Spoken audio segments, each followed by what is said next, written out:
Hello guys, welcome to Technomile and you're watching the review of Laiko Lavanes.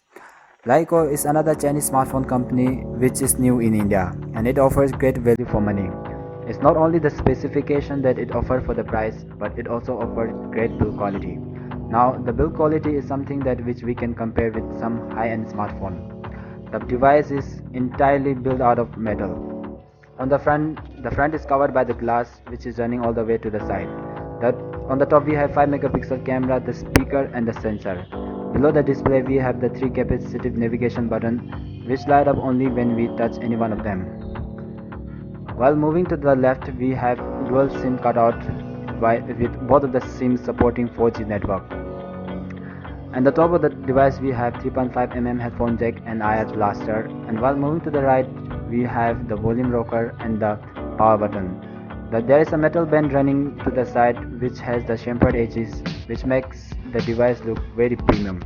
And to the bottom we have the speaker and the USB type C charging port, and this device also supports quick charge, which means that the device can almost get 80 to 90% charge in just 1 hour. While moving to the back we have 13 megapixel camera with single LED flash and and secondary noise cancelling microphone, and also we have the mirror finish fingerprint sensor, and there is also LED branding there. On the bottom of the device and the top of the device is built of plastic which acts as a network band for the device. Despite the fact that Lavan sports 5.5-inch display, it doesn't feel that much big in your hand. The edges are smooth and the build quality is top-notch from La TV. While comparing the display size with Xiaomi Mi 4i, which is a 5-inch display, Lavan doesn't feel that much big while comparing to Xiaomi Mi 4i. Thanks to the given curve at the back, which makes it easier to grip the device, and single hand usage is also possible on this device. Overall, we are very impressed by the build quality of Lavan S. Now let's talk about the software of the device. This device runs on a custom user interface called EUI on the top of Android version Lollipop out of the box. This device also offers 32 gigabytes of storage, but sadly is not expandable via micro SD card. And out of 32 gigabyte, we only get 29 gigabyte as user memory. The device is powered by the MediaTek Helio X10 octa-core CPU coupled with 3 gigabyte of RAM. Out of that, we get 1.2 gigabyte as user memory. For the first time user of EUI, they may find it a little bit difficult to navigate through the home screen, as all the applications are placed on the home screen. We don't have any app drawer here, and also all the toggles that we usually have in the notification bar is placed on the home screen button. And the EUI also provides some basic feature like Wi-Fi, Bluetooth also, but we don't have the FM radio in this device. Overall performance of the UI, we like it very much because we didn't face any lag while using it for past couple of weeks. The UI is very snappy in our day-to-day usage. Actually, we like the UI for its use. We also like the web browsing on this device, as it loads the website quickly, and reading on this device is pleasure to use, as it has the full HD display and the text looks crisp and clear. And while scrolling through the page, and pinch to zoom also works very well on this device. We didn't notice.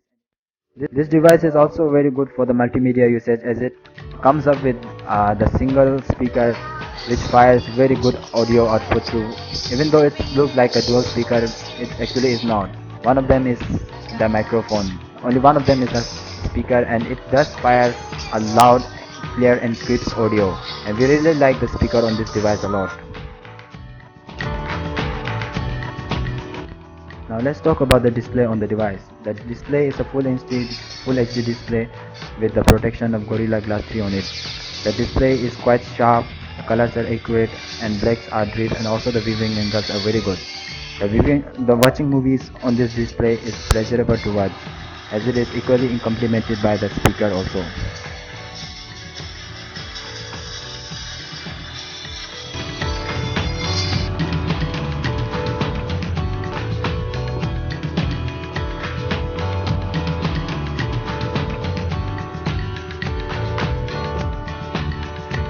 Now let's talk about the camera software of the device. This device is equipped with 13 megapixel ISO sensor with f2.0 aperture. The camera user interface is also again inspired by the iOS.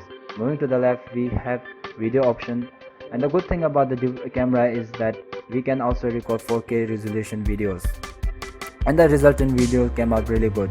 It contains a lot of details and the video was also very smooth.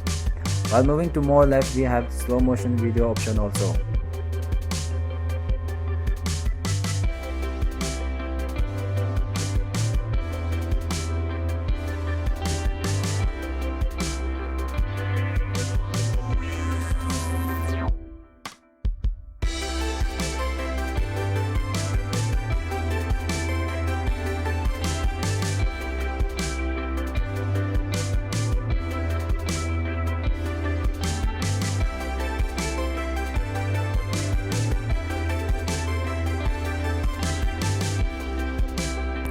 The camera itself is very quick to focus and takes shot in almost no time. We do face a little bit of problem with the exposure, as it once we tap the device, it or sometimes overexpose the image.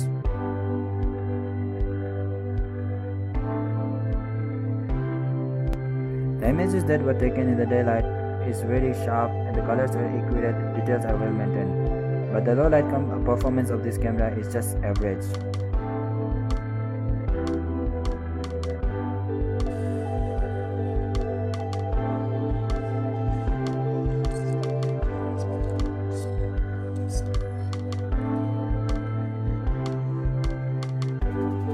Now let's talk about some of the extra feature that it offers. It also includes the inbuilt IR blaster, which can be act as a remote controller. You can add your TV or AC or projector, and you can use it as a remote.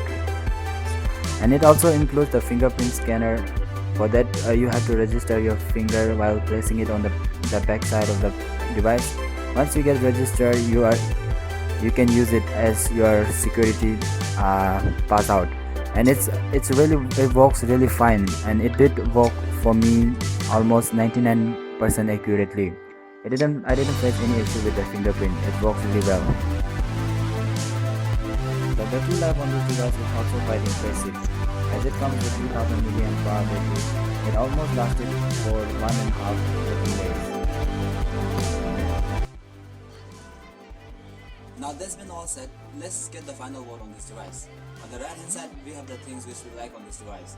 The build quality is great, the display is vibrant, the performance is also fast, the speakers are loud, and we also like the battery life on this device. While moving to the left, we have the things which we think that it could have been better on this device. The low light performance of the camera is an average, and also the non-expandability storage will be a problem for some users. At the price of 11,000 rupees, this device offers a lot.